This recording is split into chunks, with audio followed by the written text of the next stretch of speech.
Super Talk 99.7 WTN, a busy show. Obviously, the first half of the show focused on the posthumous awarding of the Presidential Medal of Freedom to Charlie Kirk at the White House. It was on the White House lawn some 2 hours ago.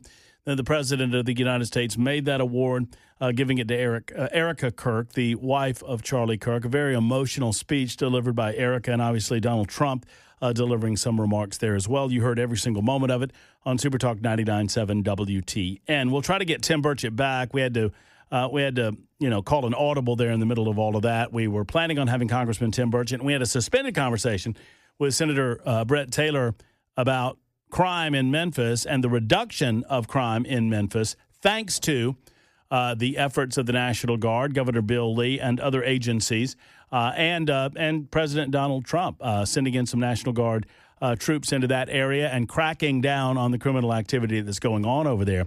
I think our next guest might have a few things to say about that and other matters, as we are pleased to be joined on the Murphy Show hotline by the Speaker of the House of the General Assembly of the state of Tennessee, Cameron Sexton, good friend of the show. Hey, Cameron, how are you? I'm doing good, Matt. How are you? Well, I'm well. You've been traveling. It's my understanding that you were in Washington D.C. this week. Is that true?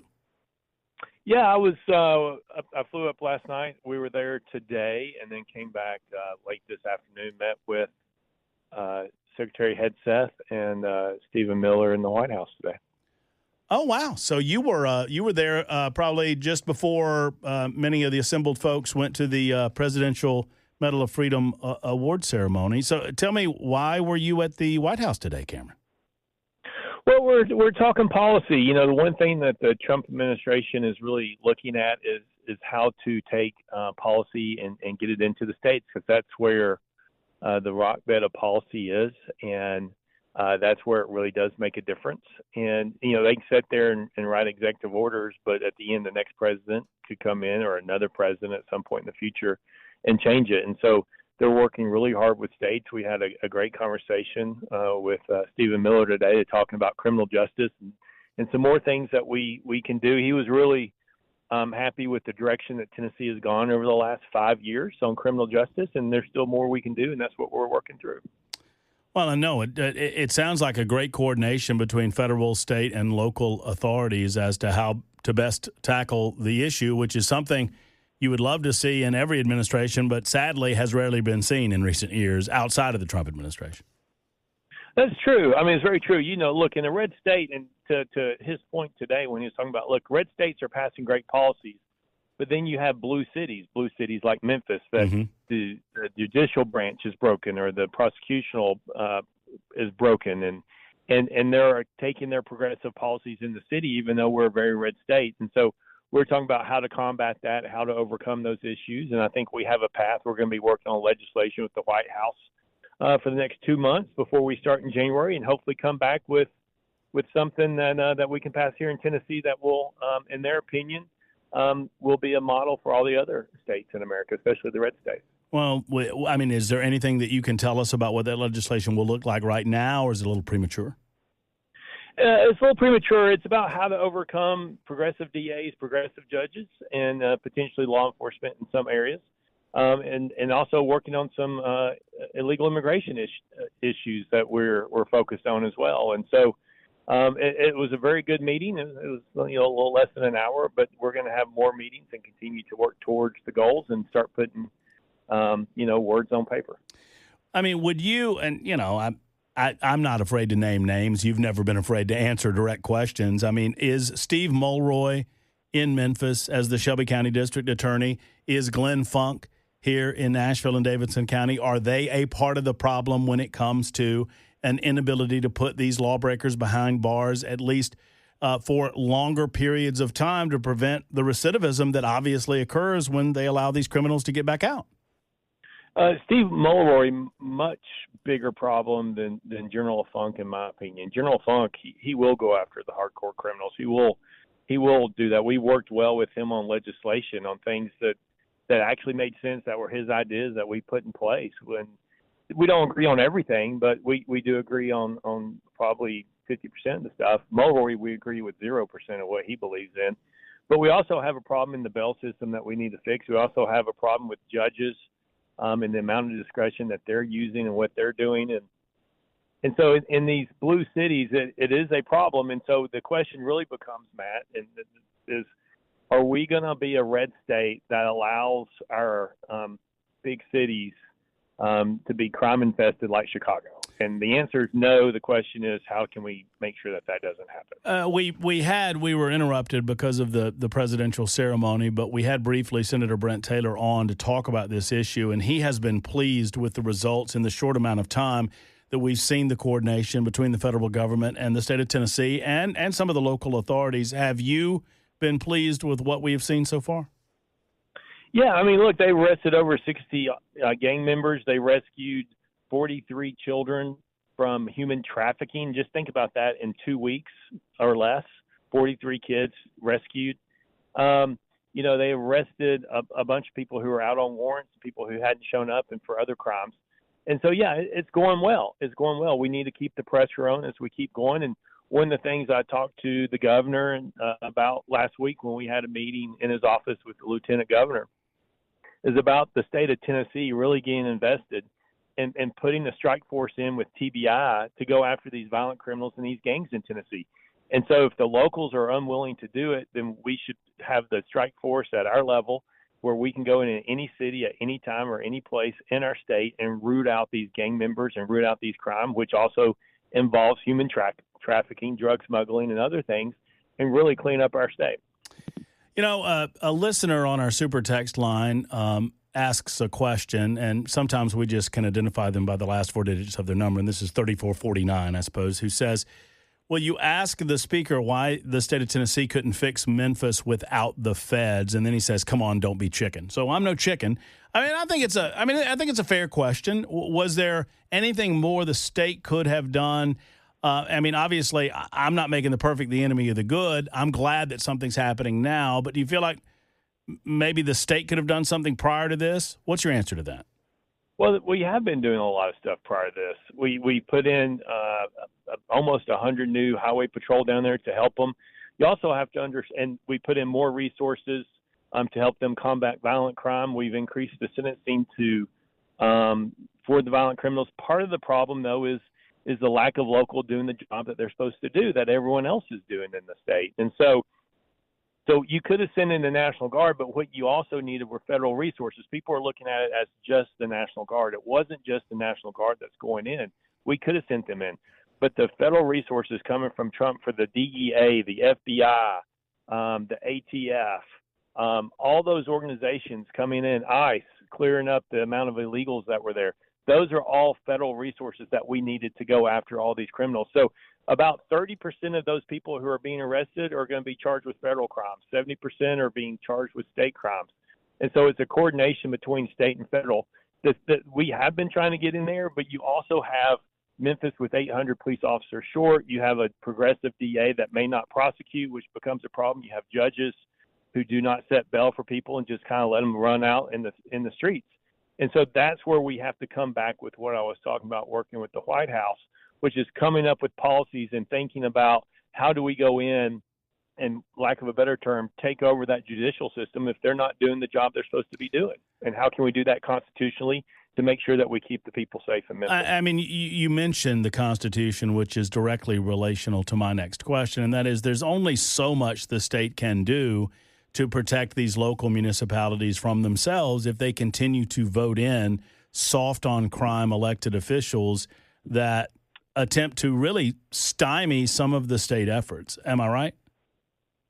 Yeah, that's right. Look, elections have consequences, but you also have to realize that there's people there whose lives are being affected every day. And you think about the people who are being affected, and we think about the victims of crimes, but we don't think about the people who will no longer drive downtown, or the people who won't live downtown, or people who will move away from downtown. And so there's huge ramifications. It's like, drop a stone in the water and watch the ripple effect. It's the ripple effect of what's going on. And so, look, there is things that we have to abide by. We have been working with locals, working with law enforcement. The problem in Memphis has not been law enforcement. It has been the judges and the DAs. It has been the problem that we're trying to fight. Our guest is Speaker of the House Cameron Sexton, talking about a number of issues, not the least of which the crime problem in Memphis. There's another aspect to this that Senator Brent Taylor brought up, and I know that it's been on your mind quite a bit, and that is the issue of education. What, if anything, can you tell us is the state willing to do to try to help Memphis and Shelby County get their public education system back on track? Oh, yeah, I appreciate that question. You know, there was a bill last year. The House and Senate versions differed, and so the House version is tougher. The House version is a complete takeover of the Shelby County Memphis school system. We put in our own board, or we put in the own superintendent, and they go in and they turn the schools around. I would ask your listeners and others to look at what Houston did. It's the same thing that what we're wanting to do in Memphis. Houston went in, did the same thing, granted all authority to that board and to the new director of schools. Within 2 years, they reduced the number of failing schools in half. In 2 more years, their goal is to have no failing schools. It does work. And so we're trying to get to a place with the Senate where they agree with the approach that we want to do, which is a full takeover, because that's the only thing that's going to work. Nothing else will solve the problem. And help me understand what that will look like time frame wise. I mean, you talk about just replacing, wholesale replacement of the board, and who will make the appointments, and just help fill in some of those details. Yeah, in Texas, the appointments were made by the governor. In Tennessee, the idea was appointments made by the governor and both speakers, an equal amount. They would have all authority, whether that was property, whether that was curriculum, whether that's the budget, whatever it is, they have all authority, the director of schools. And you put people in there who understand how to turn things around and make a difference. And it's not just limited to Memphis people. You could have a set number of people from Memphis that's on this board, but you could put people from anywhere across the state of Tennessee in there, exactly like Houston. And that's the authority that they have to have. And the time frame is you give them about a 4-year window, and you can renew it for another 4 or however long you want to go. But Houston and Dallas did the same thing, and they've turned those schools around. And so that's what we're trying to do with the House version. We're hoping to get somewhere with the Senate here in the next couple of months so that we can get that bill passed. I noticed where, speaking of the Memphis area, State Representative Justin Pearson has announced that he is challenging longtime Congressional Representative Steve Cohen for the seat that he currently occupies in Memphis, considering what a rabble-rouser and just, are you endorsing Justin Pearson for that seat? I would think, as Speaker of the House, you would be happy with him out of the General Assembly. I don't know, Cameron. I don't know if that would help him. I'll just say what I like is watching Democrats eat Democrats, and that's exactly what's going to happen in that congressional race. Yeah, I think it's going to be fun to watch, no doubt, from way over here. All right, speaking of education, in the few moments that we have left, I noticed some exciting news possible on the horizon for school choice and the scholarship fund that started last year. I think we were capped at 20,000 scholarships last year, with the ability for the General Assembly to allocate enough money to expand those scholarships. And I'm hearing that is the plan on the horizon. What can you tell us about that, Mr. Speaker? The plan is to meet the need, and the need was over 40,000. I think 42,000 families applied for the scholarship. Only 20,000 were granted, because that's all the scholarships that we had available. I'm sure there'll be a bigger need, but to at least meet that initial need, so hopefully get to 40 to 50,000 scholarships this next year. And then when you look at, there was a Beacon poll that came out not too long ago, and for the life of me, I'm still trying to figure out why the Democrats are opposed to it, because when you look at polling, Republicans, Independents, and Democrats all favor expanding the number of scholarships in the school choice program. And look, one of the reasons is really important. I know you have listeners that have varying opinions, but when you have a monopoly, and look, K through 12 education, public education is monopoly, because 90% of the kids have no other option to go anywhere else. By definition, Matt, that's a monopoly. And when you have a monopoly, then the people who have those students are no longer competing for those students. When you give those families more opportunities through a charter school, more opportunities through scholarship, more opportunities through maybe the homeschooling aspect, when you give more families opportunities, you break the monopoly. And then what you have is now you're competing for those students to make sure you're meeting their needs and putting the parents in charge, and also having to listen to the parents if you're the school systems. school choice and all those other things will only enhance education in our state. It is not going to limit it. Our guest is Speaker of the House Cameron Sexton, fresh off of a visit from the White House, meeting with Secretary of War Pete Hegseth, amongst others. So the plan is to make this expansion happen, and the students this would be available to students in the upcoming school year if it is voted on by both bodies and obviously signed by the governor?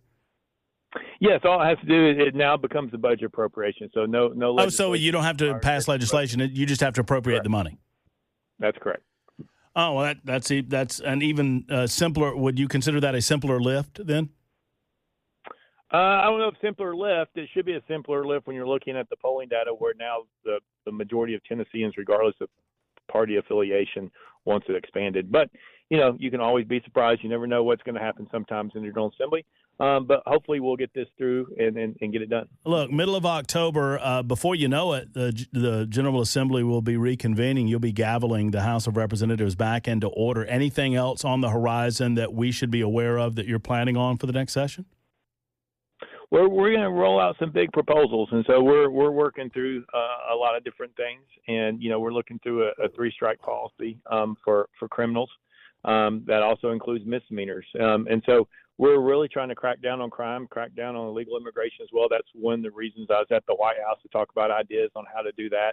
Because the nice thing is the Trump administration has stopped it, but the Biden years did not stop it. They just kept flooding people into Nashville. And so we're looking at ways to work with the Trump administration to stop illegal immigration and really get that in the books in Tennessee. One of your House of Representative members is running for the congressional district that Mark Green resigned from. Obviously, Matt Van Epps wins on the Republican side. Representative Afton Bain wins on the Democrat side. For those unfamiliar with Afton Bain, what can Speaker of the House Cameron Sexton tell us about her that voters in that district need to know? I think she would tell you that she's a progressive leftist that is aligned with AOC. And I think that's about what we need to know in the state of Tennessee. I'll end here, Cameron, for this visit at least. While we might be on different sides of the sideline, so to speak, different sides of the field, when Tennessee and Georgia take on one another, we're all Big Orange this weekend, this Saturday night. Okay? Absolutely right. Yeah, that's right. No crimson red, please. All right. We'll see you. Take care, Cameron. All right. We'll see you. Thank you. All right. There's Cameron Sexton, Speaker of the House, joining us for a few moments. Well, look at there. I mean, that was a coming together there, Jackson. You appreciate that? I thought Go Vols. I felt like I'd get a Go Big Orange from you. Go Vols. Go Vols. No, so I can't say Big Orange. Is that okay too? Yeah. Can I give you a little Big Orange? Go Big Orange. All right. I prefer Big Red myself. Gross. Either the drink or the gum. It's 25 after the hour. Super Talk. Super Talk 99.7 WTN. A lot of reaction coming in via the Super Text line on our conversation with Speaker of the House Cameron Sexton. Always good to have Cameron on. Fresh from a visit from the White House to discuss strategies by which the federal government and the state governments can work together. Look, I'm a constitutional guy, and I understand some of the concerns that people have with the coordination between the state and the federal government, especially when it comes to local communities. It is obviously a problem when local governments not only don't seem to have an ability, but a willingness to try to tackle some of the crime problems that clearly exist in Memphis and other places. Nashville, Tennessee is another one. Not nearly to the extent that we have a problem in Memphis, but it is a problem. Brian writes in and said, it is absolutely not the fault of the state of the status of Memphis. It's absolutely 100% on the local government of Memphis. Stop blowing smoke up everyone's ass. Stop blaming the state and the federal government. Was I doing that? I don't know who you're talking to, Brian. I don't know of anyone on this radio show that has blamed the state or the federal government. What we are suggesting is that there comes a point, if you can do so legally, if you can do so constitutionally, that the state has something of an obligation to the people of that community to offer them relief. When's the last time y'all went to Memphis, man? Memphis is a crap hole. I mean, well, no, I take that back. Memphis is not a crap hole, but it's been made to be one in many of the areas because of a rampant crime problem businesses close or businesses leave. People with a little bit of money to spend, they move out of the community because they have the ability to get the hell out of the community. And those that don't have the ability to get out of those communities that are crime-ridden and unsafe and poorly educated, they are stuck there, and the cycle gets worse and worse and worse and worse to try to break that cycle. No one's blaming the state. No one's blaming the feds. I'm blaming the local governments. They are the problem. And it is sad. I mean, no one has suggested, you'll never hear from me, that the American experiment is a perfect one. It's not a perfect one. And one of the loopholes in the system, or you could, I suppose, call it a failure in the system, is that when the people in any given community stop voting themselves individuals into public office that are going to right the ship and do the things necessary to create an atmosphere of law and order, when they buy into the lies, when they continuously elect people that serve in service to themselves as opposed to in service to the people, you see some of these failures. We've seen it time and time again across the United States of America. You saw it, you see it in Memphis. You've seen it in Baltimore, Maryland. You've seen it in Detroit, Michigan, and many other communities across the United States of America. There was a time where Memphis was competing with Nashville for supremacy as to the most important region in this state. And that time's long ago, because Memphis sadly descended into madness. There are some that believe that you can bring it back. I don't know. I don't know if you can or not. But I applaud legally and constitutionally, obviously, I applaud those that are giving an effort to try. Dave is next, and we'll get to Steve and Dan in a moment. Hey, Dave. Hey, Matt. Hey, on this Memphis thing, question I have, and I texted this in, you maybe didn't see it, but how did Memphis get to the state it is in, where these gangs have taken over? That's the question, right? My worry is that, what we're doing now, and I'm 100% behind it, with the federal government, with the FBI and ATF, the National Guard, everybody else. The root problem is not that kid on the corner selling dope. Millions and millions of dollars funnel through that city in drug money. Who's looking the other way? When did they start looking the other way? That's where your problem is. Are you talking about funneling through the city, traveling through the city, or? No, look, you got literally millions of dollars, right? Somebody's looking the other way. Somebody in the police is looking the other way. Somebody, or those city councilmen, all those elected officials, people are looking the other way. Why do you think they're looking the other way? I don't know. I'm not trying to be obtuse. I don't know what millions of dollars you're talking about. Are you talking about drug trade? Yes. Millions of dollars in drug trade go through that city. The district attorney, Steve Mulroy, looks the other way. He is a soft on crime, George Soros supported district attorney that does not believe that he can achieve re-election from a majority black population by arresting and incarcerating mostly black people.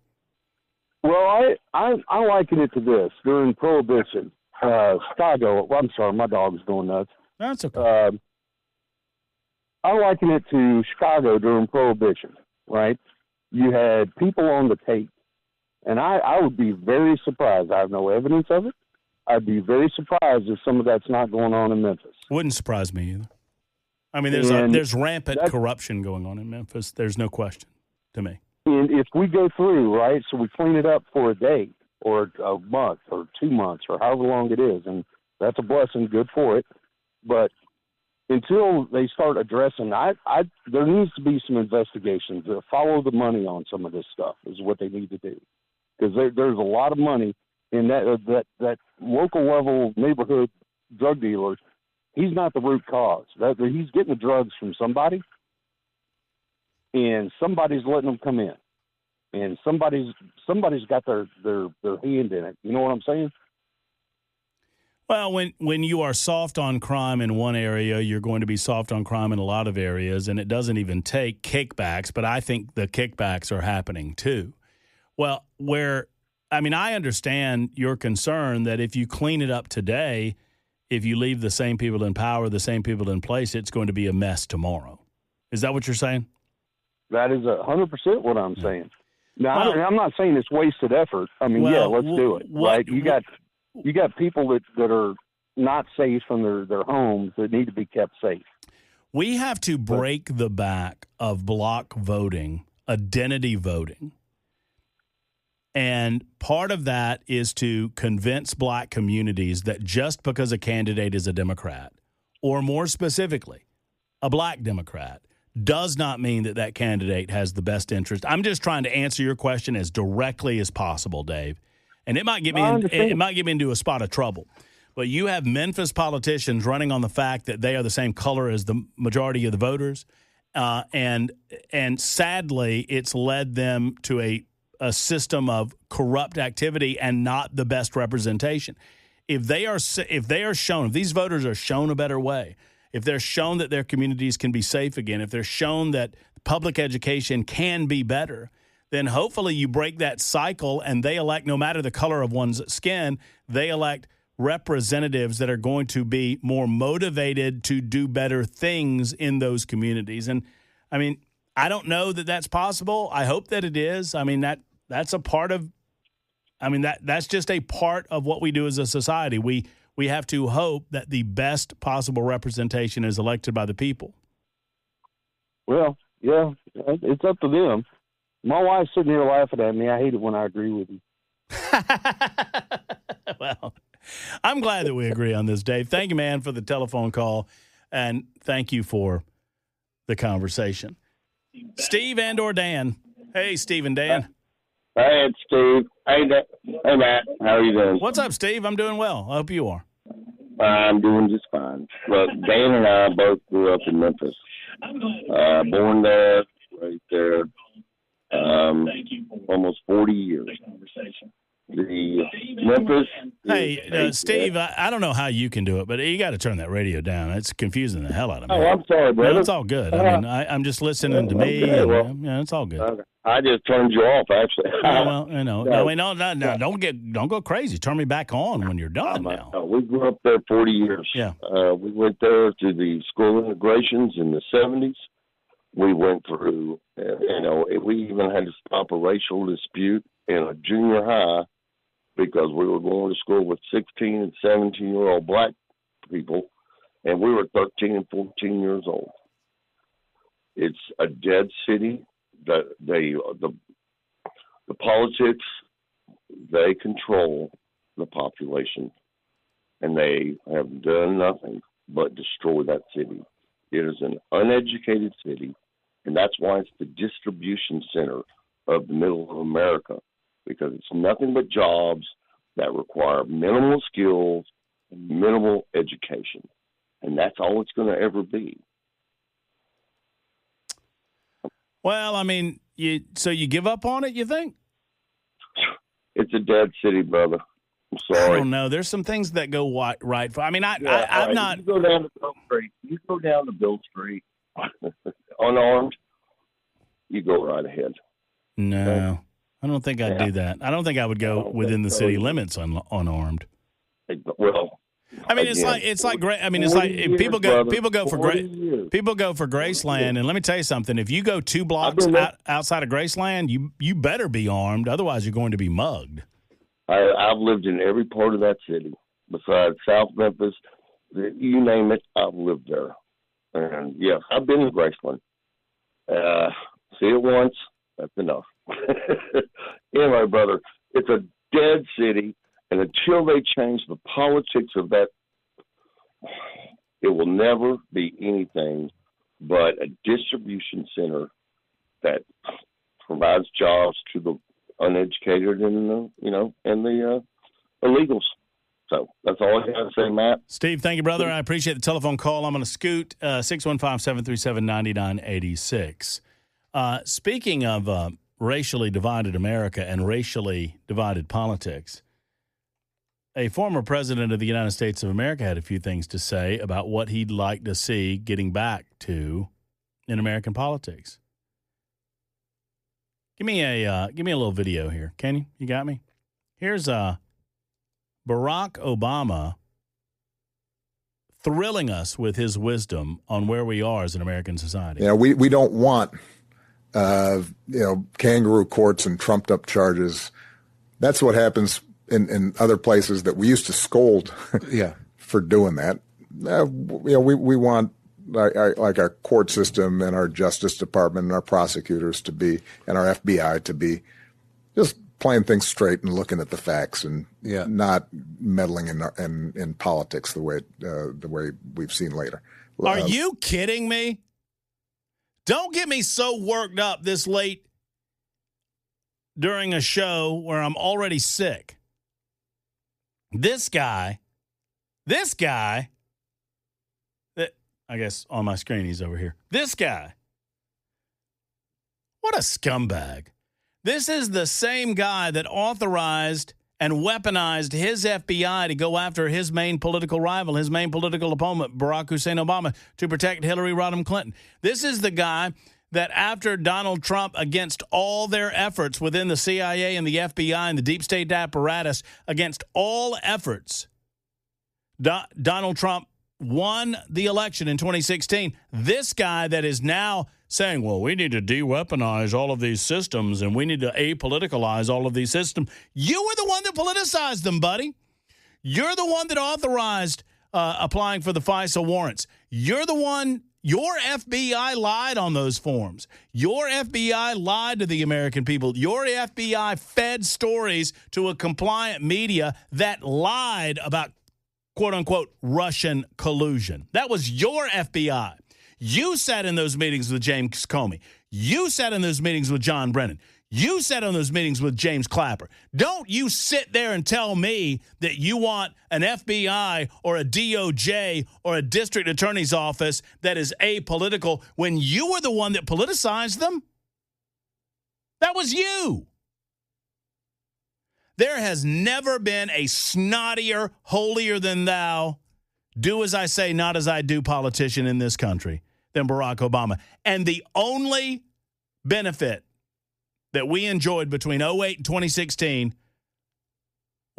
he was too full of himself and too lazy to do more.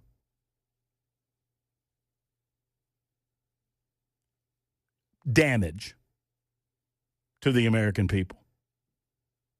It's 9 until the top on Super Talk. Super Talk 99.7 WTN. I was just screaming at Jackson.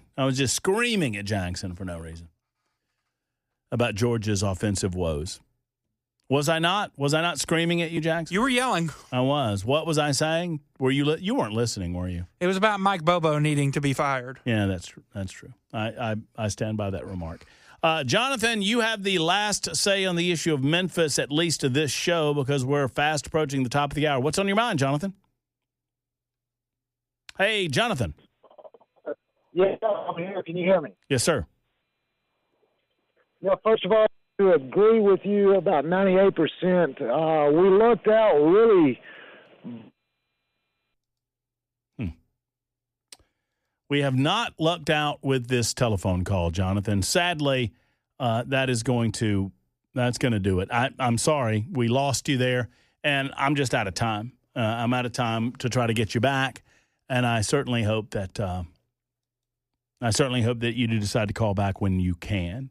Barack Obama is the reason we have ignored voters today. Well, that's true. The Democrats have been masters at projection for decades. They still believe it works. You know, the democratization of information on the internet, there's been a lot of problems that exist as a result of that. And I believe that the internet is a net negative in American society, but that's one of the positives that it's bringing to the table. And we absolutely love it. TB says, should have been 17-0, and you know it. I know that you have to possess the ball with control when you cross the plane of the goal. That's what I know. And As the ruling on if the ruling on the field had been a touchdown, it would have stayed a touchdown. The ruling on the field was the fumble occurred before the plane was broken, and therefore, that's what they stayed with.